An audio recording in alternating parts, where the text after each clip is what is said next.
ដើមពុទ្រីអីកាត់អស់ហើយឃើញស្រឡះល្អ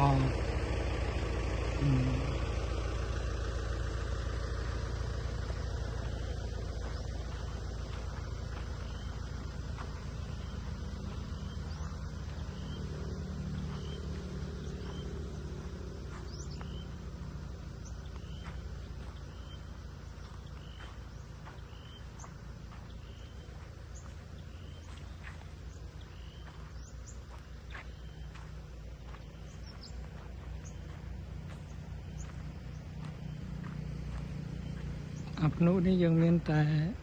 ដុតវាអញ្ចឹងដុតវាម្ដងតិចទៅវាចាំវាឆេះអស់ហើយបានយើងពរាយកាកសំណល់ហ្នឹងយកដាក់តាមគល់ឈើដែលយើងដាំហ្នឹងធ្វើជីដោយសារបើយើងរុញបែកក៏វានឹងជារុញទៅខាងណាទេជាងទេយើងដាក់នៅទៅហ្នឹងហើយយើងចាំដុតវានេះវាទៅឆេះបដាអញ្ចឹងវាឆេះចាំពេលវាឆេះអស់បានយើងរុញបែកកាកសំណល់ពីនេះហ្នឹងយើងដាក់តាមកូនឈើយើងធ្វើជីហើយយើងដាំវានឹងទៅក្រោយកូនឈើដែលមានឲ្យបងខទីដាំហ្នឹង